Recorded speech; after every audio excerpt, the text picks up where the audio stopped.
You're listening to the world's smartest podcast network. When I go to Sacramento, I will pump up Sacramento. Some say the news is fake. Others say it's real. These two don't have the time to check. Instead, Turner Sparks and Michael Ira Kaplan turn to comics stationed around the globe to be their eyewitness reporters so that you can know what's really going on. This is Lost in America.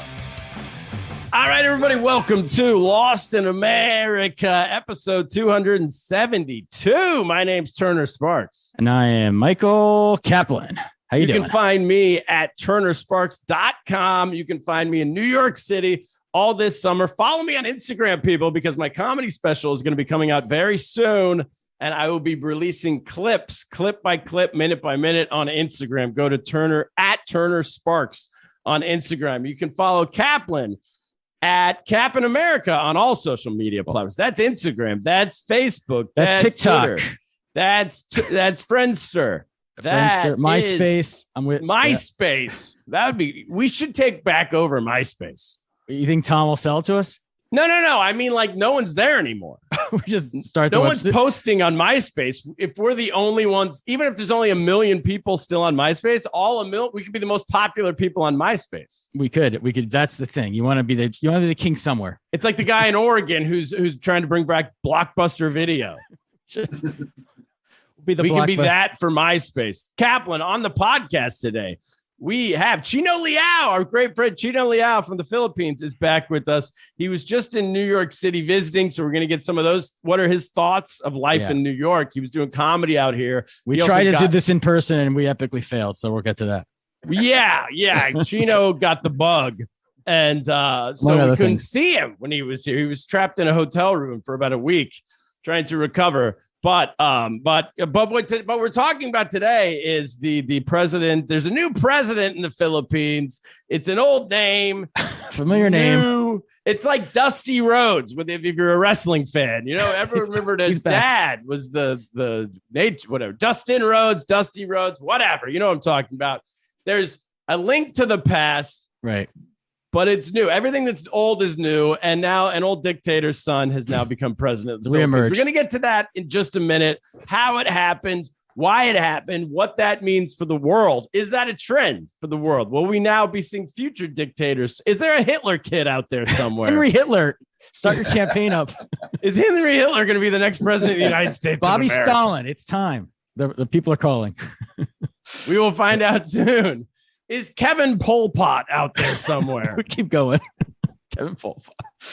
See what happens with him getting into Cambodian politics sometime P.D. soon. Pinochet. Let's go. Before that, there we go. That's one more. That was the one we needed. Now, who's the lady in Argentina? Evita Peron. Well, she wasn't a dictator, was she? I don't know. Madonna I never saw played the her. play.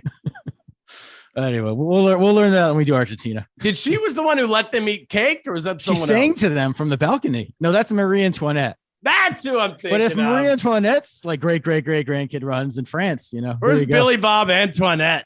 Billy Bob. What's he doing? Cap, before that. Yeah. Patreon.com is how you support this show. We desperately need your support. Should we threaten to just cancel the show outright if we don't get a new Patreon subscriber this week? We have to start making some threats. We have to say no more. Like, we went a few weeks without this show because I had some health issues. That was the official reason, but it's really just because I'm depressed because we can't get more patrons. You can't get me to do this pod anymore. I'm so depressed about it. We played nice for too long. Yeah.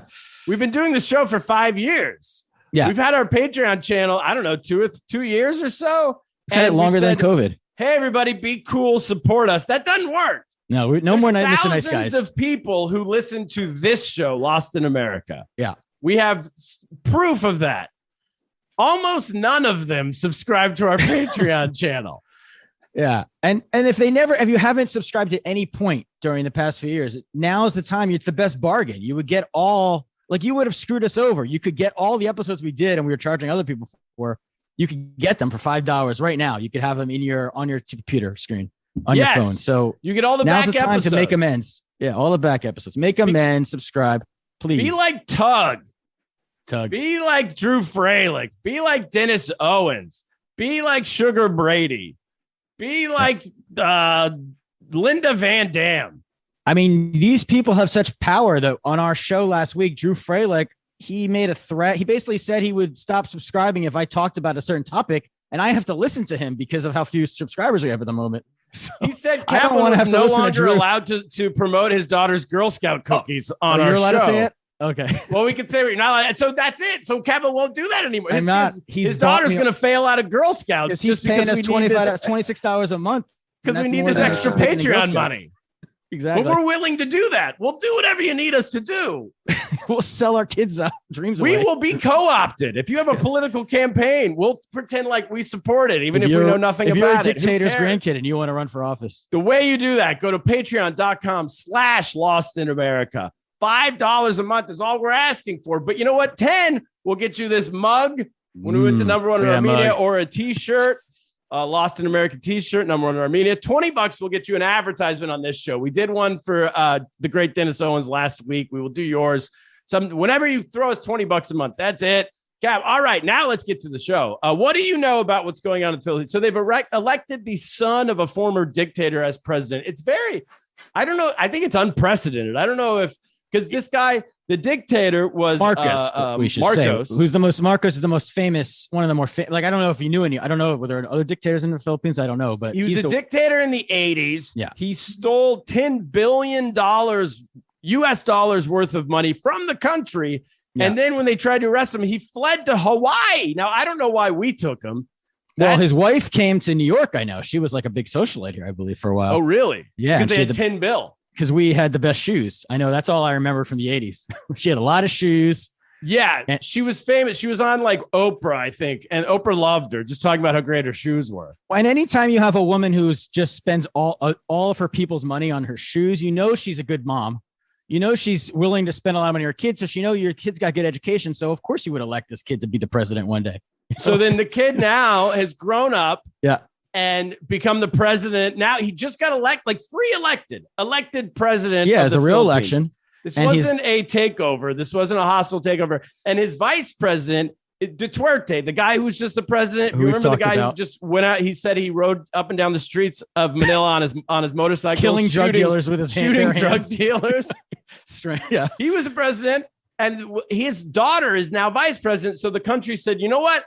That whole shooting drug dealers with your pistol. We want more of that. That's what's great. It's not just bringing back an old dictator. It's bringing back like two potentially evil empires and merging them. It's like when like Andre the Giant and Mr. Perfect became a tag team. It's like the two evils put together.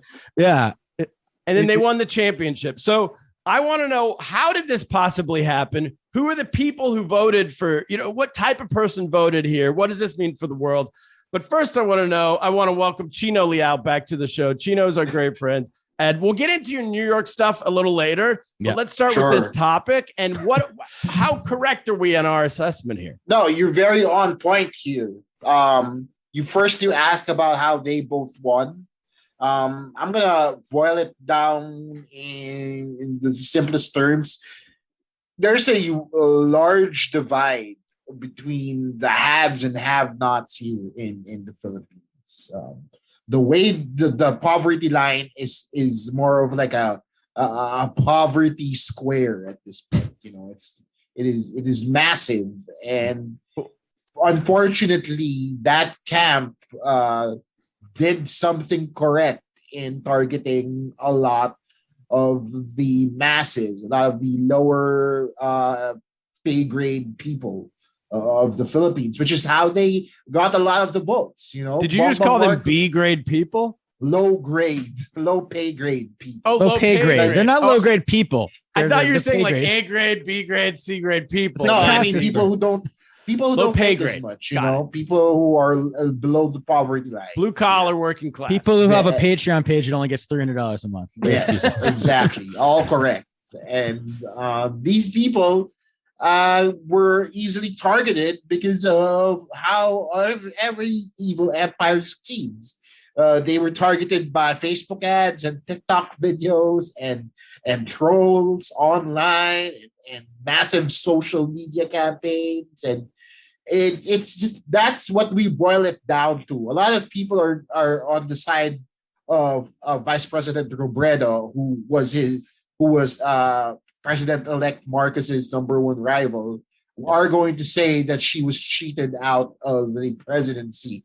But I really don't see it that way. I see it as a country, the country of the Philippines, deciding that they want more of what's been going on for the past 6 years. That's basically how it is. We should say that this victory by Marcos, by Fernando Jr. Ferdinand Marcos Jr. Excuse me. Ferdinand Marcos Jr., who goes by Bong Bong Marcos, right? Yes. That's his nickname. So we'll call him Bong Bong, I think, for the purpose of just comedy. It's more fun. Yeah. President Bong Bong. President Bong Bong won by Fiesta. A gigantic margin. And a huge margin. He also was the first one to get a majority in 3 decades, first president. So because multiple people will run, so you could win with like 40% of the vote. He actually got over 50%. So if you claim that this was it's a difficult claim to claim it was stolen. You could say there was irregularities in the voting, but maybe not that wide of a margin. Yeah, because he got Vice President Robredo, who was, again, his number one rival, only got 15 million votes. He got over 30 million.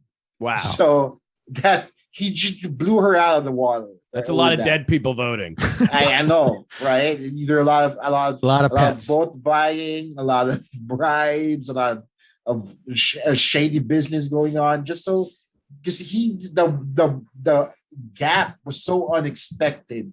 Like, people on the side of President or VP Robredo really campaigned hard for her. Like, I remember going to rallies, going to parties dedicated to her just to try and get the hype up. But it really wasn't a match for how well the other camp run its campaign. Because, man, even Bongbong Marcos won without doing a single debate, without conducting a single interview about his campaign. Whenever he would appear in a campaign rally, he would only say one word and people would lose their shit. He'd just say unity.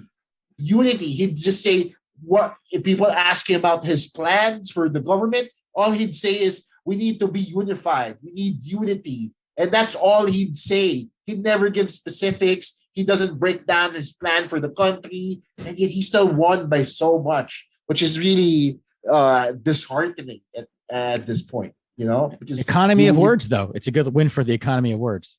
Well, it's also like, it's good strategy. I mean, frankly, did Biden come out of his basement when he ran? Yeah, that was Biden's strategy. Don't say a lot. Biden was like, don't say anything. Don't leave the house. You're in the lead. All you can do is screw this up. And so he blamed it on COVID, I think. Well, he's also like 100 years old. He is actually high risk, yes. Yeah, he's very high risk. But it's a good, and like NBA players, like college athletes, when they know they're going to go number one, they don't show up to any of the workouts or the combines or anything. Right. They just Bong Bong. How was his 40 time? Bong Bong he didn't run. I'm ahead anyway, right? I guess he's ahead. So I was going to ask you, what was his strategy? I mean, what was his platform? But there was no platform. He never really gave anything, no specifics. There's this video going around of how they're asking him who his comptroller is going to be, or the equivalent of a comptroller in the Philippines. And he couldn't even define what a comptroller did. Well, he's on my team then, because I didn't know. I've heard that. I don't think it's a real job, to be honest. Yeah, comptroller. I always think they're spelling. But to be fair, wrong. you guys aren't running a country. Here, not yet. So, not yet. I mean, you'd think it's basic requirements for somebody in his position, but he couldn't even answer it. He didn't have somebody in mind for the Commission of Audit, which is what they were asking about. He couldn't even define what the Commission of Audit actually did. So it's just going around in the liberal circles now. People are making fun of him before he even gets into power. And what when was they say who's the comptroller? He just says unity. Is that what he's? Yeah, pretty much. He just acts and tries to play it off like he's deaf in one ear or a little oh, hard oh, of the old hearing, like, oh, I didn't get yeah. that. I What gotta is? go. What did you say? Controller? No, controller. What? No. Remember when they asked Trump what was his favorite part of the Bible? Oh, that was And he great. goes, "There's a lot of good parts. I mean, it's Lot hard of to pick just one." Yeah. That's what I would have said with the comptroller. You go, Well, well, when they there's asked a Sarah lot, there's a Palin- lot of great candidates out Yeah. there. We're still What magazine deciding. she liked? You remember that? And Yeah. exactly. So what if we don't know what his platform was? What was his competitor's platform? So his closest competition, which is the former vice president. Now, she was the vice Lenny president. Robredo. She was Duterte's VP. Yes.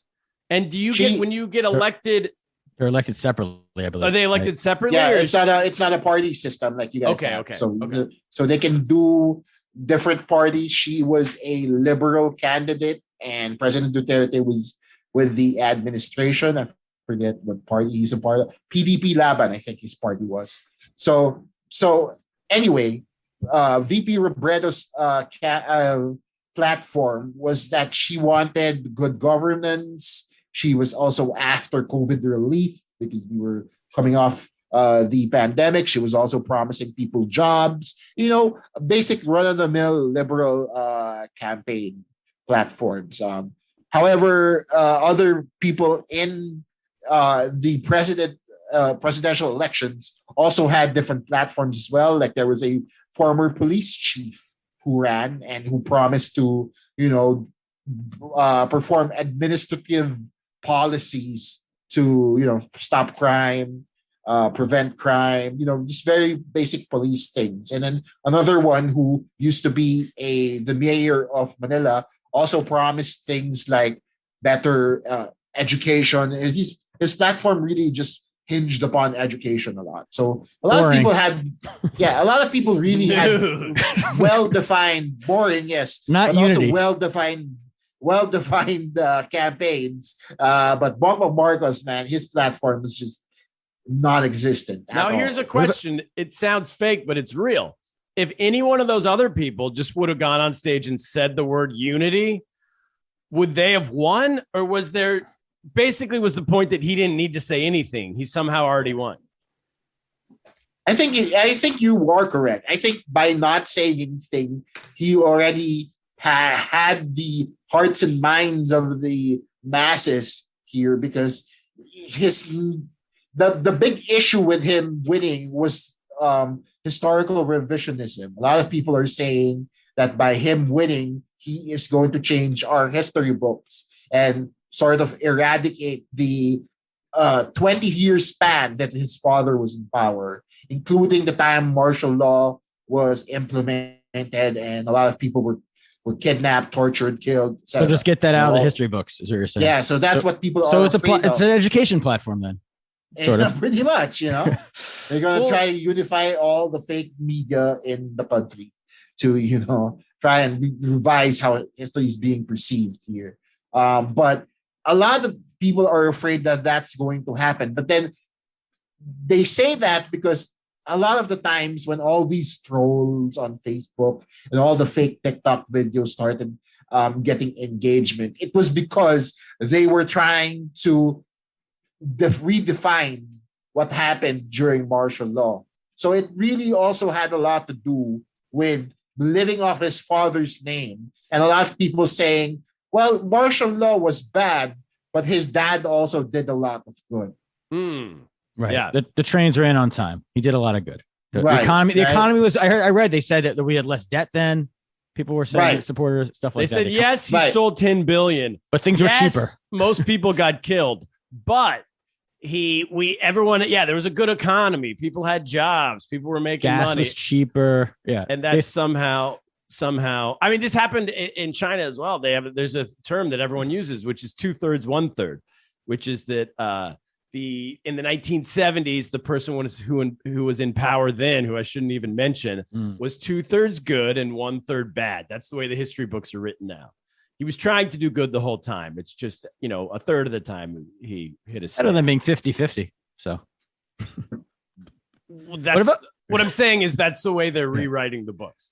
What about Manny Pacquiao? What happened to his case? Oh, yeah, he got blown. He got blown out. He didn't even stand a chance. It was like Because remember how we were talking about how he was part of President Duterte's party, but then he and him had a falling out. So Yeah. now Yes. Manny decided to start his own party, and that's literally just spelled the end for him, because by starting his own party, he already lost the backing of the original party he was a part of, which was a lot more established. You know, so by separating from them, he already lost all the backing. He lost all the sponsorships. He had to. I mean, because he was Manny Pacquiao, he had that merit going for him, but it really wasn't enough to convince people that he was a possible presidential candidate. You know, by then people had already dismissed him for even the mayor of Manila. The mayor of Manila, Isko Moreno, who also ran, was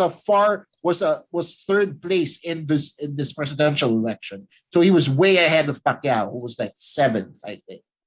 Wow, Manny's got to go back to boxing. Yeah, I mean, 12th time. that's what people are saying. People are saying he's gonna look for the easiest fight he can take, just so he can cleanse his name. You know, because he can still go. Is he still a senator or not? No, because he ran for the presidency. He lost his Senate seat. Oh Wow. no! Big Man. mistake, Manny. Yeah. So Basically, what happened was, at the end of his senatorial term, he had a choice on whether to rerun as a senator or run for the presidency. Of course, history will show that he ran for the presidency and lost. So now he has nothing. So not only does Marcos win, but his vice president is Sarah Duterte, who's Duterte's daughter, right? Yes. Previous president. Is this? You said this is a signal. Like he basically ran off his dad's name. Did Right. she also run off her dad's name? Is this just two spoiled children of former presidents becoming like teaming up?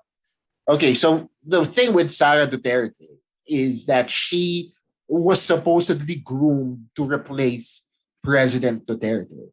President Duterte did not want her running as a VP. He wanted her running as a vice president, which is why a little bit of a fight erupted between the both of them, a bit of a misunderstanding, because President Duterte has been on record saying that he didn't really believe in Bongbong Marcos can be a president. He finds him to be a weak leader. He said that on tape. So it's very So he wanted her to be president. Yeah, he wanted Sara Duterte to be his daughter because it's his child, right? To be president. I mean, Sara Duterte is currently the mayor of Davao City right now.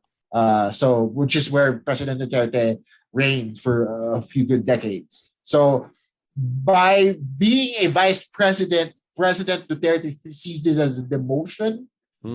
But because disappointing this child. whole thing, because this whole thing is sort of like a power grab for that entire side, which goes all the way back to former President Gloria Arroyo, right?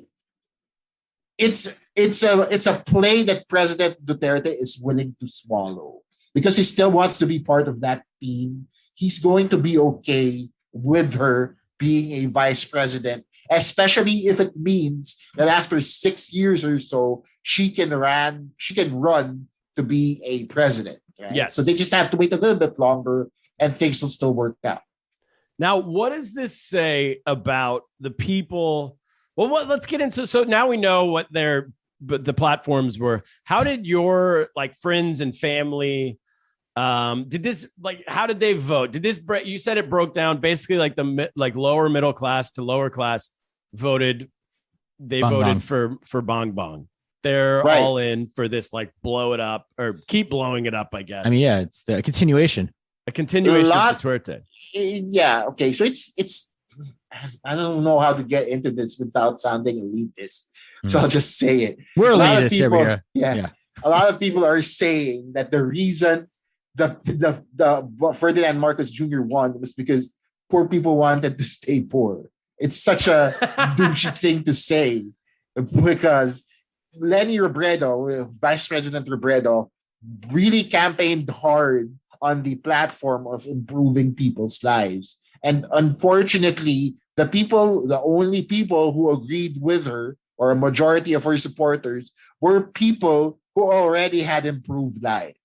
People who were in the middle class, upper middle class, part of society here. So it was a hard sell to the lesser people in the Philippines here to vote for somebody who they couldn't really relate to. You know what I mean? Because her campaign's weakness is that they didn't really cater to the masses as much. It really only related to a lot of the upper middle class people in society. So a lot of celebrities who tried to back her or really only related to the people who were well off and not so much to the people who really ended up voting for Ferdinand Marcos Jr. I mean, it's amazing how Familiar. people don't learn the lesson. Like Right. what you're describing exactly happened in 2016 with Hillary Clinton. She was like, I can't believe I lost because J-Lo liked me. Beyonce liked me. Like she just started like celebrities all voted for me. So how could people not vote for how celebrities vote?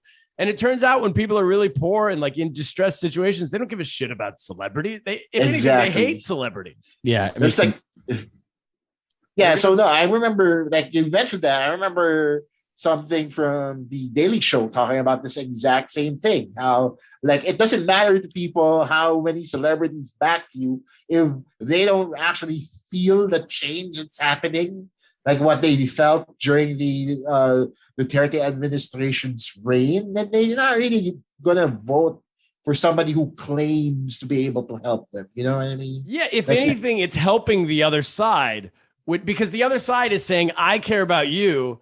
And like the Dutertes and the Marcos, they're saying, I care about you. And my opponent only cares about the rich. And then Right. the opponent goes, yeah, but look at me. Rich people like me. I mean, it's like Exactly. It's self-fulfilling. you're playing Yeah. right into their hands. It's the dumbest strategy. And it's also like making I fun know. of people who don't like we make a joke about Duterte killing drug dealers, right? yeah. But if you make light of it too much, it's like, well, if you live in that neighborhood where there's a drug dealer, you actually appreciate it, even if Yeah, you don't care about due process the way we might in our sitting here in in my penthouse apartment. right. Exactly. Totally. I mean, I know actual friends who voted for President Duterte because they grew up or still live in bad parts of town, like drug deals going on left and right. And so they felt like he was the answer to their problems. And really, it just boils down to a systemic problem at the end of the day.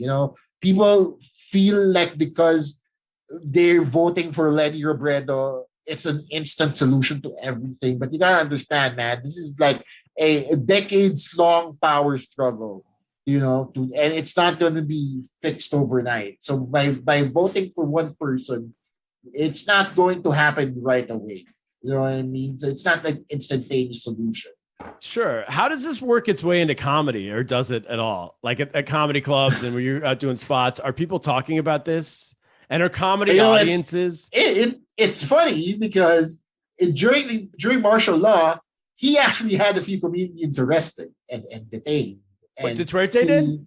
No, Or sorry, Marcos. martial law during Marcos' In the time, 80s, in the 1980s. Marcos in the was actually a comedian. 1980s. A lot of comedians were detained. TV stations were shut down. In fact, one station that was shut down in the 80s is shut down today.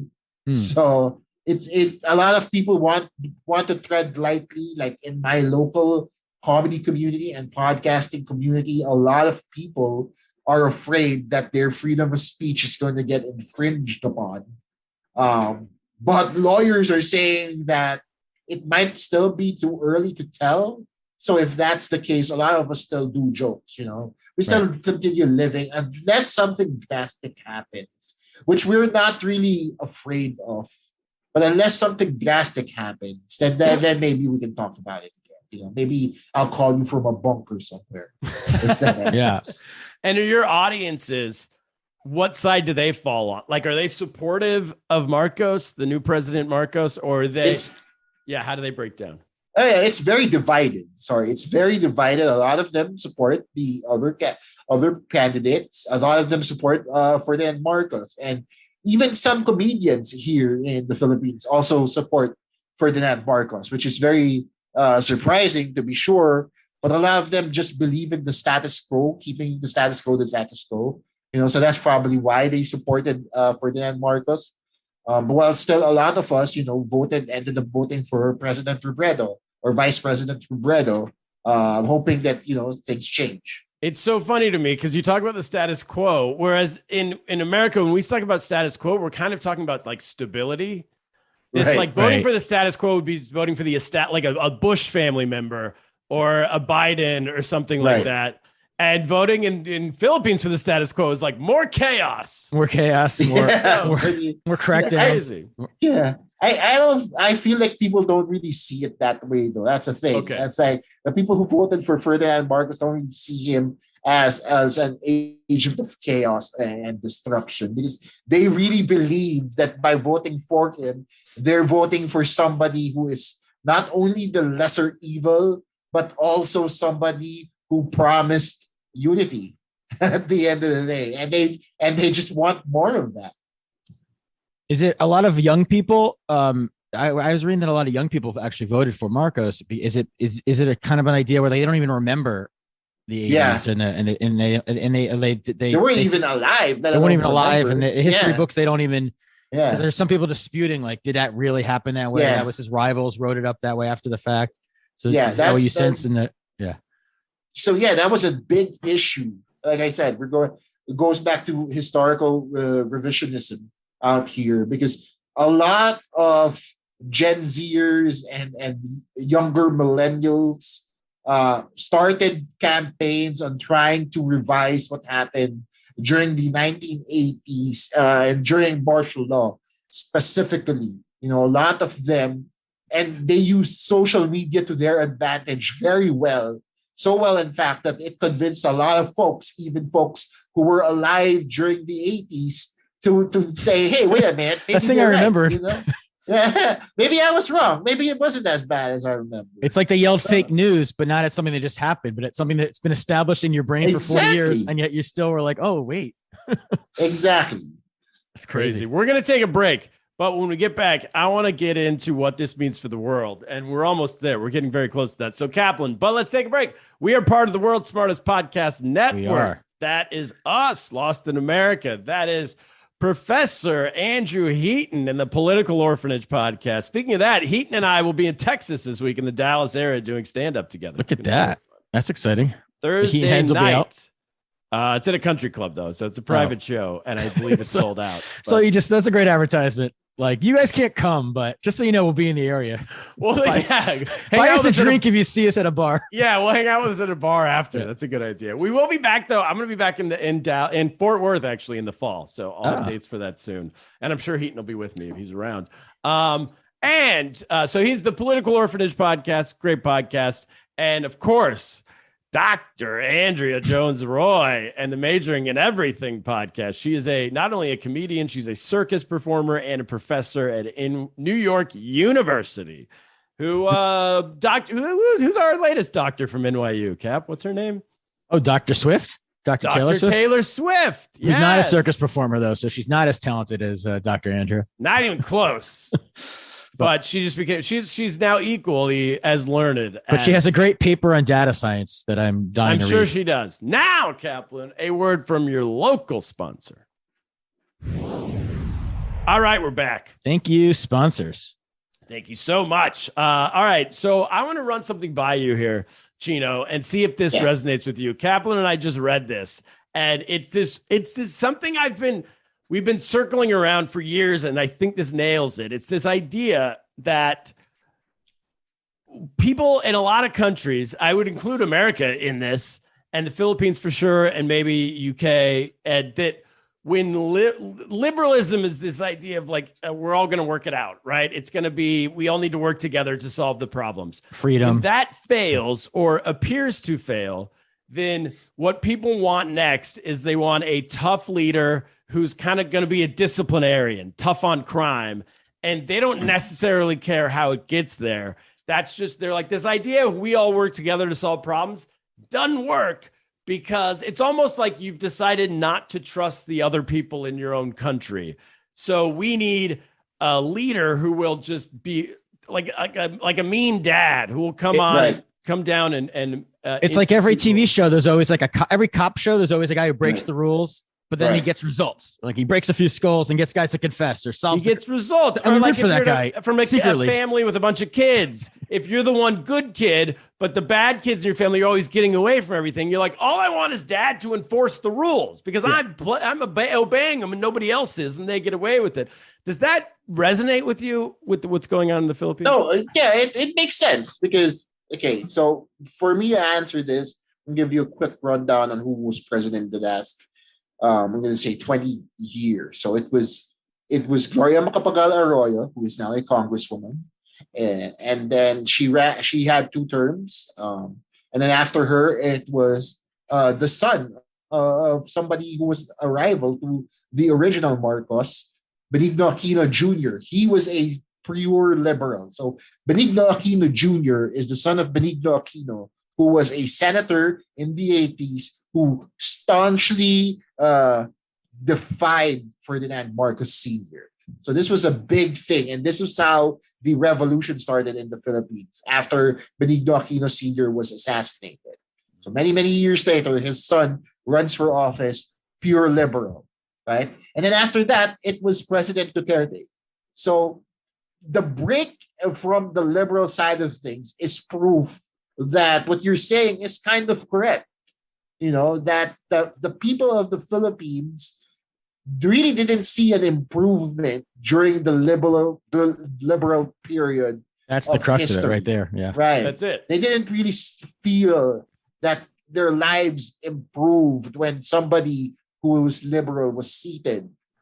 Therefore, they don't really feel the need to support somebody who only a select few percentage of the public can relate to. You know what I mean? It's not in their best interest to vote for a liberal right now, which is unfortunately sad because a lot of us feel in that part of the group, a lot of us feel that that's the only way the Philippines improves. You know, that's the only way the Philippines gets back to where it used to be before Ferdinand Marcos Sr. Now, if that last minute of Chino speaking does not ring any bells for you in the United States of America, I don't know what to tell you.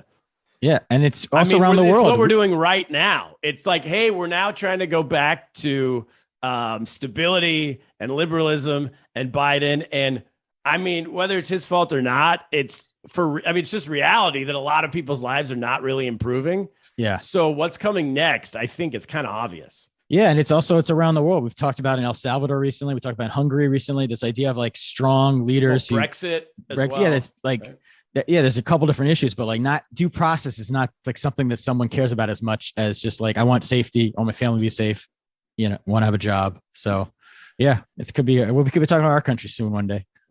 I mean, so here's the thing. Duterte got elected I think the Philippines recent history has been a canary in the coal mine telling us what's going to happen everywhere else around the world at some point soon. Duterte got elected in June 2016. I looked it up.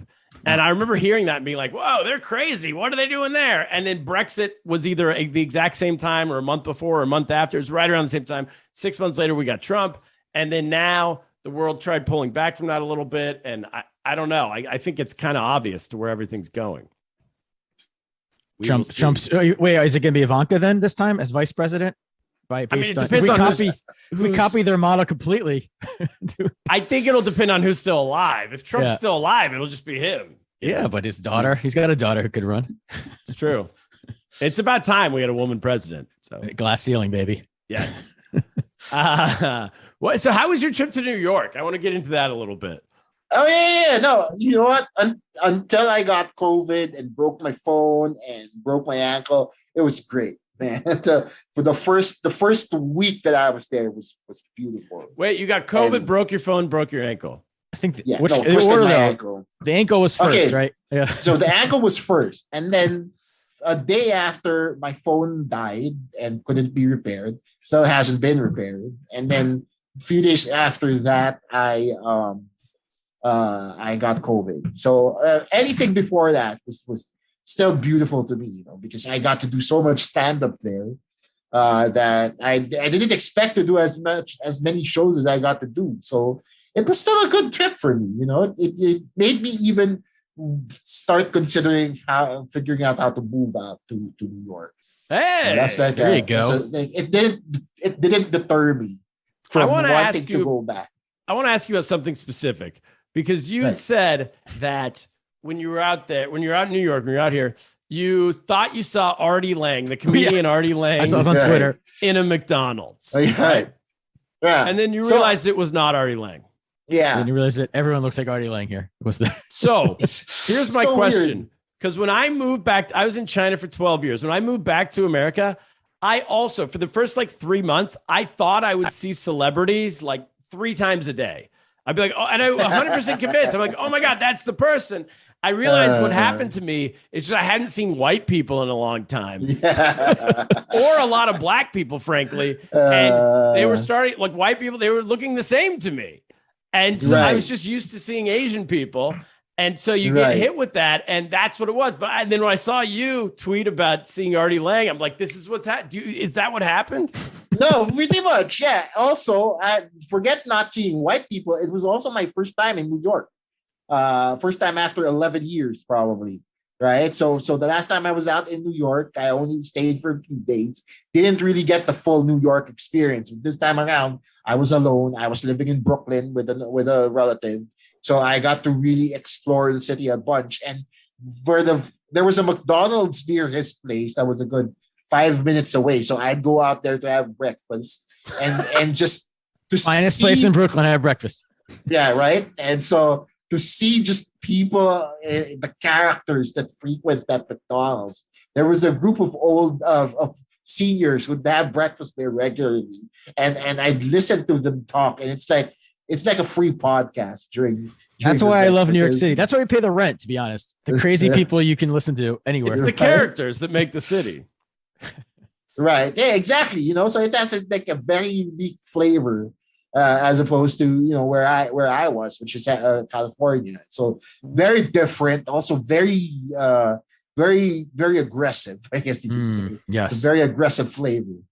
Now, what do you mean by that? Oh, it's just a lot of times, I took the subway a bunch of times here. So a lot of times people are in a hurry and telling me to move, which I'm not very good at. If you see me, you'll know why. Not very agile, but it's still even with all the hustle and with all the walking and all the commuting, I still really didn't mind it, because the experience was just very unique to me. So I still saw it, I guess, with rose-colored glasses, And you were staying nice. with family in Brownsville? Is that where you were? No. So I was staying in Ozone Park. Which is just a far suburb of Manhattan. Yes. So it's a bit farther out. With an uncle. And when I got COVID, he and I were only sharing he let me crash on his couch, basically. Okay. So when I got COVID, I had to leave because he's immunocompromised. Yeah, you don't want to go give your uncle. Yeah, right. And COVID. He's pretty old as well. So I didn't really want to give him COVID like that. No. So I want to give it. So I had to look for a hotel nearby, and the closest one I found was in Brownsville, which I didn't know what it was. How did you find it? You just looked in your phone, closest hotel. Yeah, I just went on book. Kaplan, explain Brownsville to the people. Brownsville is known as, I think it's most famous for being the place Mike Tyson is from, if I'm correct. Right. It's where he was born and raised. It's it's the most dangerous part of New York City. It's not the best part. It's the murder capital of New York City. It's where Mike Tyson got all of his rage.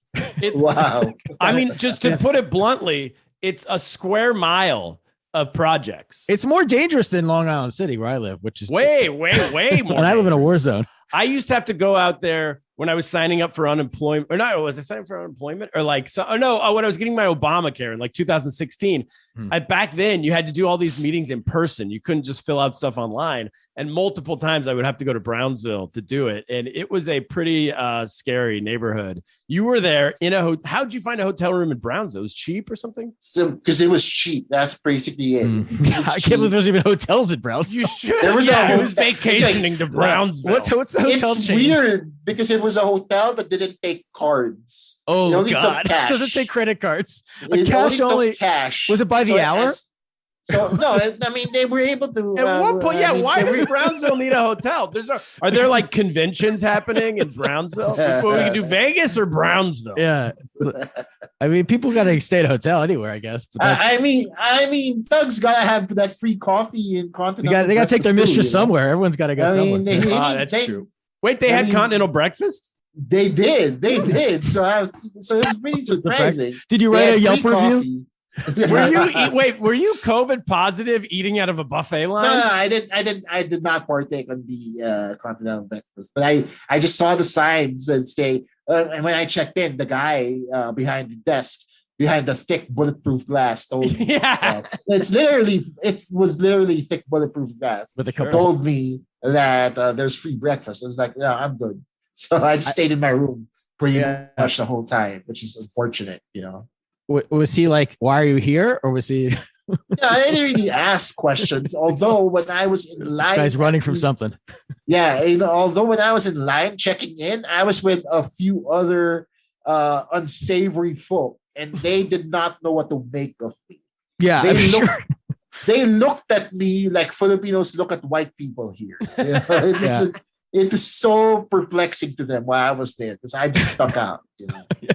And what about, I just going through your tweets, I saw that you tried artichoke for the first time when you were in New York City. How was that? So I did the open mic at the Greenwich Village, right, where they had you all went to those artichoke open mics. pizza. And then I went to artichoke pizza. Not artichoke the vegetable. Not artichoke the vegetable, which I've had before. I thought you mean it was the first time you tried artichoke. By the way, I guess the city, you got COVID at the wrong time. For like 2 years, the city would have put you up in a free hotel if you had COVID. Now I wish I got in the. Yeah. See, last time. now I wish I had gone 2 years earlier. But then, yeah, I guess all things considering, I still really enjoyed my trip. You know, I still makes me want to go back to be sure. You know, that's really what's on my mind. And people handed right you now. a CD. You got a free. Oh CD? yeah, no. So when okay, quick story. I tripped in front of Times Square, or right on Times Square. That's how you injured your ankle. Yeah, that's how I injured my ankle, and it was the day of the show of the festival show I was booked on. It was also the day I think before you were supposed to do our podcast. Oh, Yes. You came out to New York for this Asian comedy festival. Yes, Yeah. yes, that's what I was in New York for. So it was for the very big, very Asian comedy festival, and they had me on. They booked me Can't for believe the you didn't have show. Turner on. I guess it's not Asian enough. Asian by proxy still isn't Asian. So There was no white people on that festival, right? There was no white people on Okay, that good. festival, no. Because I'm going to say, if No. there was any whites and it wasn't me, I would be very upset. I mean, they were white volunteers. If you wanted to kill a Saturday No, I'm a afternoon, volunteer. I want Yeah, to be but on volunteer. stage. Yeah. Big time for that. running for coffee, you know. I mean, Oh, but yeah. there were no white people on that. Okay, good. That makes you feel good. So you're standing in Times Square. And So I was how do walking you around trip? Times Square. I tripped. I rolled my ankle really badly, and that it attracted a few tourists and the hustlers who would hand out CDs right at the corner. You know, the group of guys who try to hustle people for a few dollars. Like there's like rappers who will just Right, hit like right. low Like level They're still rappers. handing out CDs in 2022. Yeah. I haven't been out. They'll much sit in lately. Times Square and hand you a CD and then try to charge you for try it, to right? swindle you. Right, they're like, you want my $few, right? CD? And they're like, "I'll give me some money now. I'm an artist." We should Right. do that maybe with the podcast. We got to do some door to door. That's maybe that's how you get more Patreon. Yeah, Subscribe Yeah. people and then ask them Hand for out a money. CD of the podcast. And Yeah, this is yeah. an Stand episode. next to them. Stand next to the rappers. Yeah. Trying to hustle for the day. So what happened? You You know? fall down and then I tourists fall down. gather. And then a few people walking around, not the rappers, help me back to my feet. So they were kind enough to do that. But then, like a good 2 minutes later, as I'm trying to compose myself, the rappers come rushing in and start talking to me and start telling me, "Oh man, you gotta be careful out here. This is New York streets." But hey, listen, here's my Times CD. Square. Give me some money.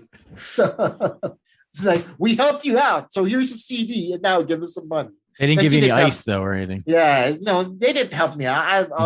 I was already standing by the time that they came, so I didn't really give them anything. I just went on my way.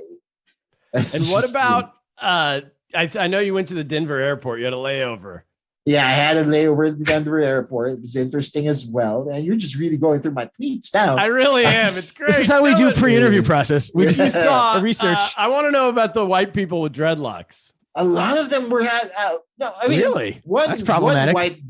One white dude with dreadlocks In Denver. went up to me and in Denver went up to me and returned my wallet, which I had dropped and didn't even know. Oh so my he was God. nice Oh enough my to do God, that. you're a disaster.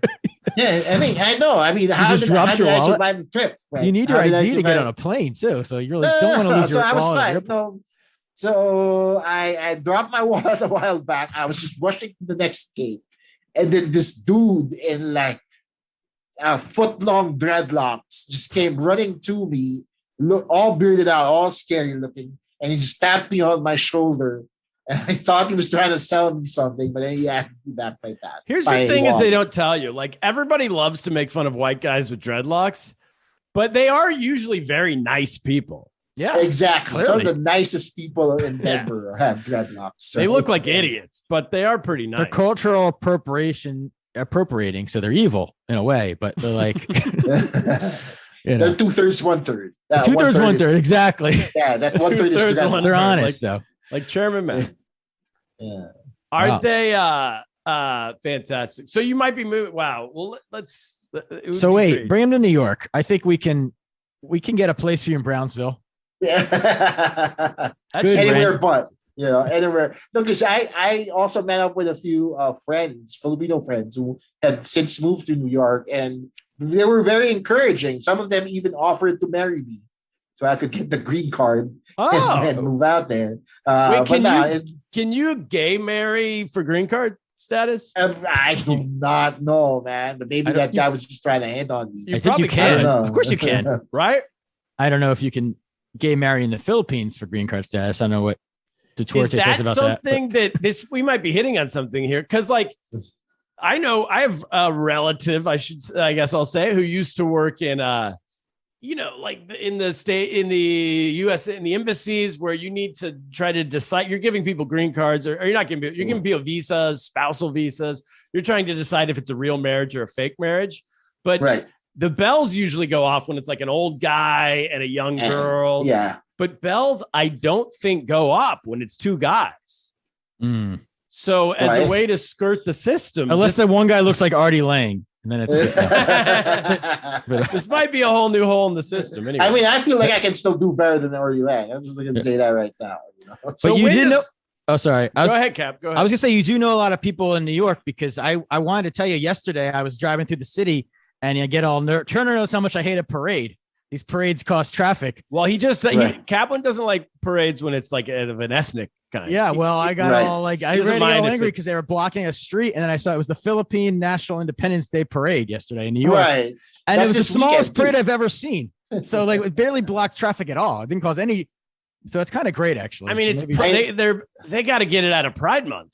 yeah, Yeah. they're it's a bad month. It's bad Speaking stuff. of Oh, parades, Clearly the Philippines doesn't care for its independence.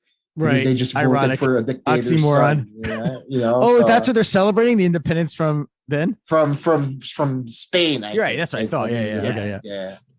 Oh, so wow. what do you think's gonna? What does the future look like the next 6 years? I guess in the Philippines. I mean, Bongbong Marcos really doesn't have much of a political will.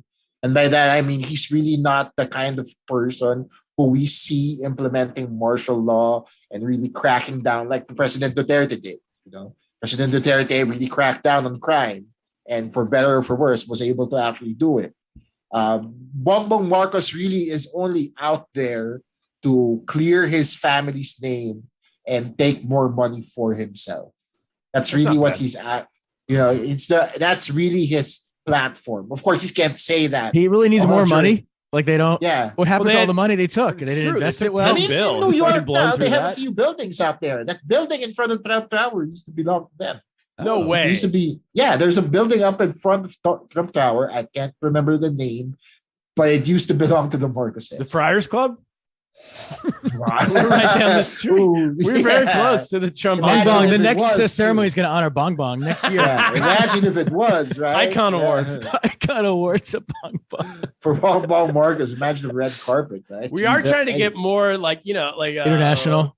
Yeah, people of color, like the People whole of thing. color. So There you go.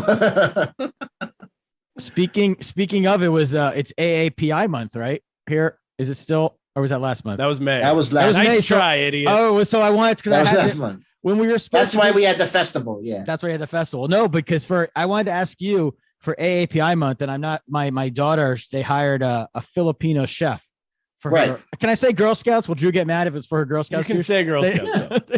They hired a chef, and she cooked with them. And I said, "What did you eat?" And she said, "I had chocolate pancakes." I said, "That was your authentic dish." She liked it though. Is that something? It Is that happens. is You that a know? Filipino Yeah, dish? we did. You guys, We do have that. It's a bit of a fusion thing though. So newer invention. It's not Hey, really you got like you can't really go to a traditional Filipino restaurant and ask for it.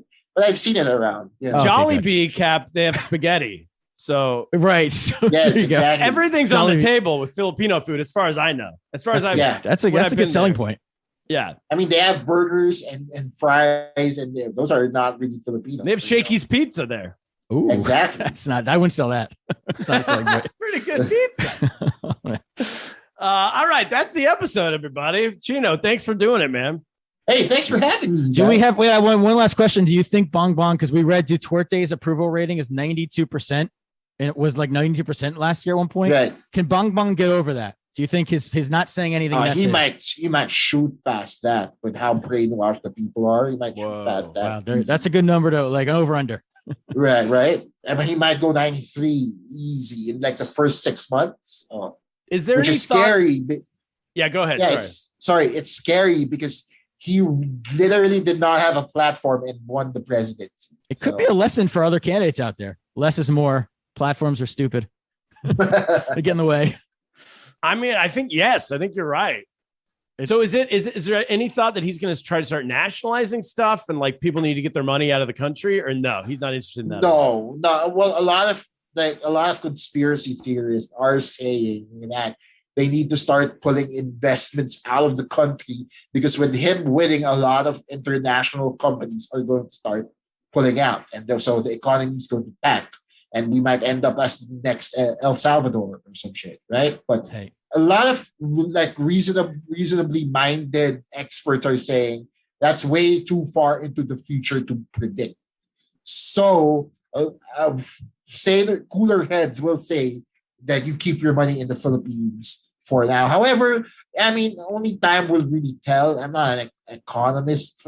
Yeah. By From what any I've sense, read, so I can't really say. maybe he'll bring. from what I Bitcoin. read, he's trying to I know he doesn't have a platform besides Unity, but he is saying that, well, my dad, what you guys are all forgetting is my dad was great for the economy, which thinks Yeah. he might try to be great for the That economy. was a key selling point to him winning. This is that his father was very good at what he did, and so they feel like he'll be very good at what he Competent dictator was his right? dad. Exactly. Yeah. So I don't really know if that really is a good enough selling point, but we'll see We'll find. We'll have to check back in, see how it's going down the road. in 6 months. Or If so. he's still around. That is it. That's the maybe Chino will be here and he'll just be If like our not, you third can just chair move to Brownsville on the You show. Yeah. Take your money I'm out of the pretty- country and bring it to Brownsville, people. I'm pretty sure Brownsville is going to be better if that happens too. Like it'd be the better option. Just go back to that same. Go back to that Duarte same would not shitty like hotel. Brownsville. He might have some issues. But anyway, You can accomplish your dream and just actually do a weekly podcast from that McDonald's, interviewing the patrons. That's it. That's the show. Kaplan, what should we Thank you. do? thank you, Sheena. A long time coming the spot, and I guess it's time to get lost. Get lost, everybody.